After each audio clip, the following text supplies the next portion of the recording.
Audiolibros en 15 minutos. Suscríbete al canal y explora un nuevo libro cada día. Los sistemas modernos a menudo fallan por razones similares en contextos muy diferentes. ¿Qué tienen en común el derrame de petróleo de BP en el Golfo de México, el desastre nuclear de Fukushima y la crisis financiera mundial? Sí, todas son crisis, pero también comparten las mismas causas subyacentes. Los sistemas modernos son más capaces que nunca, pero el aumento de la capacidad también ha aumentado la complejidad, y ha hecho que los sistemas sean menos tolerantes. Tomemos el caso del sector financiero, por ejemplo, el cambio de la negociación presencial a la negociación bursátil computarizada ha ayudado a reducir los costos operativos, a aumentar la velocidad de negociación, y a brindar un mayor control sobre las transacciones. Sin embargo, el cambio digital también ha hecho que el sistema sea más difícil de entender, y ha aumentado la posibilidad de interacciones complejas e inesperadas. Las finanzas se han convertido en un ejemplo perfecto de lo que el profesor de sociología Charles Perrow llamaría un sistema complejo y estrechamente acoplado. Perrow era un experto en organizaciones contratadas a fines de la década de 1970 para investigar las causas de un accidente nuclear en Pensilvania. Lo que descubrió revolucionó la ciencia del fracaso catastrófico. Perrow identificó una combinación de pequeños fallos detrás del desastre que interactuaron en un efecto dominó. En lugar de culpar a los operadores de la central nuclear o calificarlo de hecho extraño, Perrow vio que el accidente había sido causado por características inherentes a la planta como sistema, complejidad y acoplamiento estrecho. El acoplamiento estrecho es un término de ingeniería para referirse a cuando un sistema es implacable o tiene poco amortiguador entre sus partes. El sistema para preparar una cena de acción de gracias, por ejemplo, está estrechamente relacionado. La comida incluye muchos elementos que dependen unos de otros, como el relleno que se cocina dentro del pavo y la salsa, que proviene del jugo del pájaro asado. Y con un solo horno en la mayoría de las casas, un plato podría hacer retroceder a todos los demás. La complejidad de un sistema significa que no es lineal y es difícil ver su interior. Si seguimos con la analogía de la cena de acción de gracias, cocinar un pavo es un sistema complejo, porque es difícil ver el interior del pájaro para saber si está cocido. La complejidad de un sistema dificulta la identificación de los problemas y sus efectos en cadena. Una combinación de complejidad y un estrecho acoplamiento nos lleva a lo que Perrow llama la zona de peligro. Aquí es donde el colapso o la avería de un sistema, se vuelve muy probable. Por lo tanto, esa compleja y estrecha cena de acción de gracias podría estar condenada al fracaso a menos que se tomen precauciones.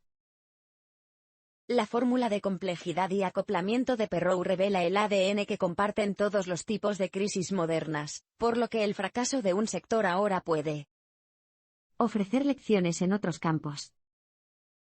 Descubriremos cómo hacerlo en los siguientes parpadeos. Las fallas se pueden evitar reduciendo la complejidad y aumentando el buffer entre las partes de cualquier sistema.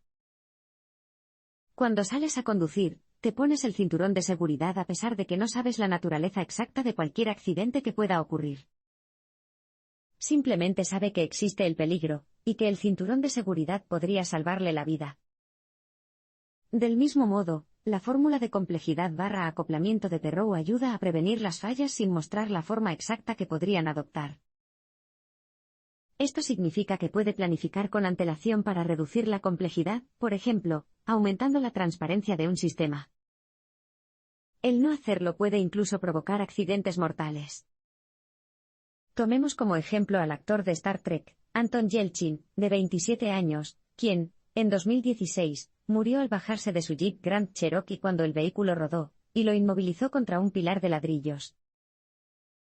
La razón detrás de este trágico suceso fue el diseño de la palanca de cambios del automóvil. Era elegante, pero no mostraba claramente si el auto estaba en estacionar, conducir o dar marcha atrás. En otras palabras, el sistema era innecesariamente opaco y complejo, lo que llevó a Yelchin a suponer erróneamente que el vehículo permanecería inmóvil.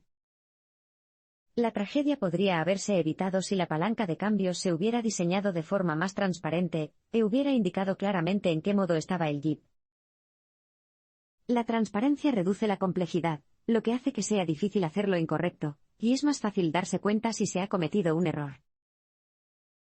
Sin embargo, a veces la transparencia no es posible. Si piensas en una expedición para escalar el monte Everest, hay docenas de riesgos ocultos, desde grietas y caídas de rocas hasta avalanchas y cambios climáticos repentinos. La montaña siempre será un sistema opaco. Por eso, las empresas de montañismo solucionan pequeños problemas, como retrasos en los vuelos, problemas de suministro y dolencias digestivas, antes de que se acumulen en crisis importantes. Esto evita que estos problemas obstaculicen la subida final, donde hay poco margen de error. Cuando la complejidad no cambia, siempre queda el buffer. Gary Miller, ingeniero nuclear convertido en consultor de gestión, describe cómo salvó a una cadena de panaderías de una expansión fallida al aumentar su margen de maniobra. Antes del lanzamiento, descubrió que su nuevo menú era demasiado complejo, y dependía de una intrincada red de proveedores. Cuando se negaron a abordar esta cuestión, Miller los convenció de que, en cambio, relajaran su agresiva agenda de lanzamientos, lo que les permitía tener suficiente margen de maniobra para hacer frente a los problemas que, inevitablemente, surgieran. La fórmula de complejidad/acoplamiento de Perrow ayuda a determinar si un proyecto o empresa es vulnerable al fracaso y dónde. Identifica las vulnerabilidades de un sistema, incluso si no puede decirle exactamente qué va a salir mal. Como dice Miller, no es necesario predecirlo para prevenirlo. El uso de herramientas estructuradas para la toma de decisiones puede ayudarle a evitar desastres grandes y pequeños. A menudo pasamos por la vida haciendo juicios precipitados o usando nuestros instintos. Eso no tiene nada de malo hasta que nos encontremos operando en un sistema complejo. Los ingenieros de la planta nuclear de Fukushima Daiichi en Japón utilizaron sus instintos al calcular falsamente la altura de su muro de defensa contra el tsunami. El 11 de marzo de 2011, un terremoto provocó una ola varios metros más alta de lo previsto, que inundó los generadores responsables de la refrigeración, y provocó el peor accidente nuclear del mundo en 25 años. Pero, ¿cómo podrían haberlo hecho mejor los ingenieros? Las defensas de este tipo son enormes y costosas de construir, y como no podían construir un muro infinitamente alto, los ingenieros tuvieron que anticipar una altura que estaban seguros de que funcionaría. Para ello, utilizaron un intervalo de confianza, un cálculo basado en la comparación de la altura de ola más alta probable y la más baja. El problema es que los humanos no son muy buenos para hacer este tipo de pronósticos, los rangos que trazamos son demasiado estrechos. Una solución es utilizar una herramienta de toma de decisiones estructurada llamada SPICE, o estimaciones del intervalo de probabilidad subjetivo. Nos impulsa a considerar una gama más amplia de resultados. En lugar de limitarse a evaluar los mejores y peores escenarios plausibles, SPICE estima la probabilidad de varios resultados dentro de toda la gama de posibilidades. No es perfecto, pero los estudios muestran consistentemente que este método acierta la respuesta correcta con más frecuencia que otros métodos de pronóstico. Si los ingenieros de Fukushima hubieran utilizado SPICE, podrían haberse protegido contra el exceso de confianza, y habría sido menos probable que pasaran por alto el escenario aparentemente inverosímil que inundó sus defensas. Otra herramienta estructurada para la toma de decisiones es el uso de criterios predeterminados, que nos ayudan a centrarnos en los factores que realmente importan. Tomemos como ejemplo las reglas del tobillo de Ottawa. Este conjunto de criterios predeterminados se desarrolló en Canadá a principios de la década de 1990 para reducir en un tercio el uso innecesario de radiografías de pies y tobillos por parte de los médicos. Al centrarse únicamente en el dolor, la edad, la capacidad de soportar el peso, y la sensibilidad ósea para decidir si era necesaria una radiografía, evitaron dejarse llevar por cosas irrelevantes, como la hinchazón. En sistemas complejos como la medicina y la predicción de tsunamis, es difícil entender los efectos de nuestras decisiones o aprender de ellos, y la intuición a menudo nos falla. Es entonces cuando herramientas como los SPICE y los criterios predeterminados pueden interrumpir las actividades habituales, lo que nos permite abordar nuestras elecciones de forma sistemática. Los sistemas complejos emiten señales de advertencia que podemos utilizar para salvar vidas, dinero y reputaciones. A menudo optamos por ignorar las señales de advertencia. Si sus inodoros se bloquean, por ejemplo, ¿lo consideraría simplemente un inconveniente menor o lo vería como una señal de advertencia de una inundación inminente? Ignorar las señales de advertencia a veces puede tener consecuencias catastróficas. En Washington, D.C., en 2005, 3 trenes del metro estuvieron a pocos metros de estrellarse en las profundidades del río Potomac. Solo la suerte y la rápida acción de los maquinistas salvaron el día. Los ingenieros sospechaban que la causa subyacente era un problema con los sensores de la vía, pero antes de que pudieran solucionarlo, el problema desapareció. Así que inventaron un procedimiento de prueba, con la esperanza de asegurarse de que el mismo problema no pudiera volver a ocurrir en ningún otro lugar. El problema era que sus jefes pronto se olvidaron de este cuasi accidente y dejaron de hacer las pruebas. 4 años después, el mismo error apareció en un lugar diferente, lo que provocó un terrible accidente y la muerte de 9 personas. A menudo ignoramos las pistas en los pequeños errores, siempre y cuando las cosas salgan bien. El casi desastre de 2005 fue una señal de advertencia que la organización metropolitana decidió ignorar. Una característica esencial de los sistemas complejos es que no podemos encontrar todos los problemas con solo pensar en ellos. Afortunadamente, antes de que las cosas se derrumben, la mayoría de los sistemas emiten advertencias. A diferencia del metro de Washington, la industria de las aerolíneas comerciales es un excelente ejemplo de cómo prestar atención a los pequeños errores puede dar sus frutos. De este modo, han reducido colectivamente los accidentes mortales de 40 por cada millón de salidas a 2 de cada 10 millones en los últimos 60 años, en un proceso denominado anomalía. Así es como funciona. En primer lugar, es necesario recopilar datos en todos los vuelos. A continuación, hay que plantear y solucionar los problemas. Los informes de incidentes no deben acumularse en un buzón de sugerencias. El tercer paso es entender y abordar las causas fundamentales, en lugar de ver los errores como una serie de incidentes aislados. Si los pilotos de una ruta determinada siguen volando peligrosamente bajo, podría haber un problema subyacente de señal o señalización, por ejemplo. El último paso es compartir lo aprendido, lo que envía un mensaje claro de que los errores son normales, y ayuda a los colegas a anticipar los problemas a los que podrían enfrentarse algún día. En sistemas como los viajes en avión y metro, podemos aprender de incidentes operativos específicos. Los propietarios de negocios, por otro lado, pueden aprender de un equipo dedicado, o de un asesor de confianza contratado para identificar las amenazas de la competencia, las interrupciones tecnológicas y los cambios regulatorios. Fomentar la disidencia hace que los equipos sean más efectivos y que los sistemas sean más fuertes. Alzar la voz no es fácil. De hecho, la neurociencia nos muestra que el deseo de conformarnos está integrado en nuestro cerebro. Pero eso no hace que el disenso sea menos valioso. He aquí por qué. En un estudio extraño pero cierto sobre los errores de la tripulación de las aerolíneas, la Junta Nacional de Seguridad en el Transporte, NTSB, de los Estados Unidos descubrió que, entre 1978 y 1990, casi las 3/4 partes de los accidentes graves ocurrieron cuando era el turno del capitán de volar. Es decir, no el primer oficial con menos experiencia. Eso era alarmante porque los capitanes volaban el 50% del tiempo, por lo que sus errores deberían haber sido iguales o menores que los de sus subalternos. Así que la NTSB investigó más. Confirmaron que los capitanes no eran peores en sus trabajos, ni mucho menos, pero que su antigüedad significaba que sus errores no se ponían en duda. Sus primeros oficiales carecían de las herramientas para dar su opinión al capitán, y estaban reprimiendo las preocupaciones o dando pistas vagas en lugar de dar las alarmas. La jerarquía ponía vidas en peligro. Por eso, las aerolíneas introdujeron un innovador programa de capacitación llamado Crew Resource Management, CRM.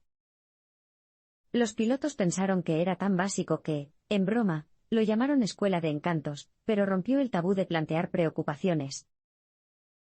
El CRM redujo radicalmente el número de accidentes, y elevó la responsabilidad a 52,50 entre los pilotos y sus subalternos. Al democratizar la seguridad, el programa permitió a todos, desde la tripulación de cabina hasta los manipuladores de equipaje, expresar sus inquietudes y, además, aprovechar el poder motivador de la responsabilidad compartida. Entonces, ¿cómo se fomenta la disidencia en otros tipos de organizaciones? Una forma eficaz es a través del liderazgo abierto, en contraposición al liderazgo directivo. Los líderes directivos indicarán sus propias soluciones preferidas al inicio de la conversación, y dirán a sus colegas que el objetivo es que todos lleguen a un acuerdo. Un líder abierto guardará su propia opinión para el final, y alentará a sus colegas a discutir tantas perspectivas como sea posible. Sorprendentemente, se ha demostrado que esta sencilla técnica ofrece más soluciones posibles y casi el doble de datos, lo que permite una discusión mejor informada. Sencillo. Si las jerarquías, las preocupaciones sociales e incluso las conexiones de nuestro cerebro van en contra de la disidencia, entonces es fundamental que los líderes fomenten algo más que una política de puertas abiertas. Como explica el experto en disidencia Jean Deter, es necesario alentar activamente a las personas a que alcen la voz o, de lo contrario, las desanimarás. La creación de equipos diversos ayuda a reducir el riesgo y mejorar los resultados de las organizaciones. La mayoría de la gente está de acuerdo en que la diversidad es algo justo y positivo, ¿verdad? Pero, ¿sabía que también se ha demostrado que reduce el riesgo para las organizaciones? En un estudio histórico de 2014, los científicos demostraron los beneficios de la diversidad étnica en lo que respecta a la toma de decisiones. En una simulación bursátil simplificada, observaron docenas de grupos diversos y homogéneos en lugares tan lejanos como Singapur y Texas y evaluaron la precisión de sus operaciones. ¿Y adivina qué? Los diversos grupos obtuvieron resultados notablemente mejores que los grupos homogéneos, fijando precios de las acciones con mayor precisión y cometiendo menos errores. Sorprendentemente, el estudio descubrió que las caídas eran más graves, y que las burbujas de precios eran más frecuentes en los mercados homogéneos porque los grupos homogéneos depositaban demasiada fe en las decisiones de los demás, lo que hacía que los errores se multiplicaran. En mercados diversos, los participantes eran más críticos con las decisiones de los demás y copiaban con menos frecuencia, lo que llevó a una toma de decisiones más racional. En retrospectiva, podemos aplicar las lecciones de este estudio para comprender la crisis financiera de 2007 y 2008. La exdirectora financiera de Citigroup, Sally Krawcheck, declaró en una entrevista de 2014 que los responsables de la crisis no eran un grupo de genios malvados capaces de prever la recesión financiera, sino que eran guisantes en una vaina. Krawcheck culpó a la falta de diversidad por las malas decisiones que condujeron al accidente, y sostuvo que la diversidad hace que sea más permisible hacer preguntas sin parecer estúpido ni preocuparse de perder el trabajo. Entonces, ¿por qué no todas las empresas tienen planes de diversidad obligatorios? Deben ser eficaces, ¿verdad? Incorrecto. En un artículo de Harvard Business Review de 2016, los sociólogos Frank Dobbin y Alexandra Khaled descubrieron que los programas de diversidad más utilizados no obtenían resultados. No solo eso, sino que durante las últimas 3 décadas y en más de 800 empresas estadounidenses, los planes de diversidad obligatorios hicieron que las organizaciones fueran menos diversas. Descubrieron que los gerentes se habían rebelado contra los planes obligatorios porque sentían que estaban siendo vigilados. Se habían resistido a contratar de manera diversa solo para afirmar su autonomía. Afortunadamente, hay otras soluciones que funcionan. Durante las mismas 3 décadas, se demostró que los planes de tutoría voluntarios, en contraposición a los obligatorios, tuvieron éxito a la hora de ayudar a diversos candidatos a progresar. Estos planes redujeron naturalmente los sesgos con mensajes positivos, los gerentes sentían que estaban expuestos a nuevas fuentes de talento en lugar de que se les vigilara sus decisiones de contratación. El estudio también encontró que los planes formales de tutoría eran más efectivos que los informales porque los ejecutivos varones blancos no se sentían cómodos acercándose de manera informal a las mujeres jóvenes y a los hombres de minorías. Asignarles aprendices eliminó esta incomodidad y les permitió asesorar a una amplia gama de empleados subalternos. Con beneficios como aumentar la precisión y evitar la próxima crisis financiera, la diversidad es la alternativa segura a la homogeneidad y el pensamiento grupal. El sano escepticismo que acompaña a la diversidad fortalece las organizaciones y las decisiones. La reflexión y la iteración son estrategias de afrontamiento esenciales para situaciones de alta presión. Todos hemos pasado por eso. Cuando se acerca el final de un proyecto, hay una fuerte necesidad de apresurarse a terminarlo, incluso si las condiciones han cambiado. Los pilotos lo llaman "ya está ahí", pero el término técnico es sesgo de continuación del plan, y es un factor alarmantemente común en los accidentes aéreos. Si estás a solo 15 minutos de tu destino y el clima cambia, es mucho más difícil desviarte a un aeropuerto cercano que cuando acabas de empezar. Quizás ha experimentado el mismo efecto cuando trabaja para cumplir con una fecha límite. El piloto Brian Schiff conocía los peligros de llegar allí cuando se negó a llevar a un furioso Steve Jobs en su vuelo charter. A pesar de la presión y las súplicas, Schiff recordó su entrenamiento y calculó que el calor, el equipaje pesado y el terreno montañoso harían que despegar en su avioneta fuera arriesgado. Schiff aún recuerda lo intimidado que se sentía cuando tenía 20 años y estaba en la línea de fuego de la ira de Jobs. Pero no se movió y se negó a volar. Schiff se enfrentó a un cliente muy importante, pero en lugar de ser reprendido, fue recompensado por hacer una pausa y priorizar la seguridad en una situación de alta presión, y vio cómo su salario se duplicó. Sin embargo, a veces no hay tiempo para reflexionar cuando las situaciones cambian. En una sala de emergencias, por ejemplo, los médicos tienen que equilibrar las tareas de cuidado, como la reanimación y la administración de medicamentos, con la supervisión del estado general del paciente. Aquí es donde un proceso iterativo se vuelve indispensable. La iteración eficaz incluye 3 pasos básicos: tareas, monitorización y, a continuación, diagnóstico u oferta de una solución. Luego, los 3 pasos se repiten en un ciclo para evaluar y mejorar las soluciones sobre la marcha. Un buen ejemplo nacional de esto es una estrategia de crianza de los autores de un artículo titulado "Prácticas ágiles para familias, iterando con los niños y los padres". Para aliviar el caos de la rutina matutina de su familia, los Starr decidieron celebrar reuniones familiares periódicas para discutir lo que había ido bien esa semana, lo que podían mejorar y lo que se comprometerían a mejorar en la semana siguiente.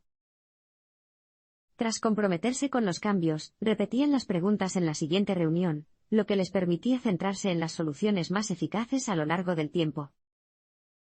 Su experimento tuvo tanto éxito que cuando el columnista del New York Times Bruce Feiler visitó su casa, describió la suya como una de las dinámicas familiares más asombrosas que he visto en mi vida. Puedes usar la iteración para registrarte cada vez que tengas una acumulación de tareas y fechas límite. La clave es seguir los pasos y volver a evaluarlos una vez que hayas probado una solución.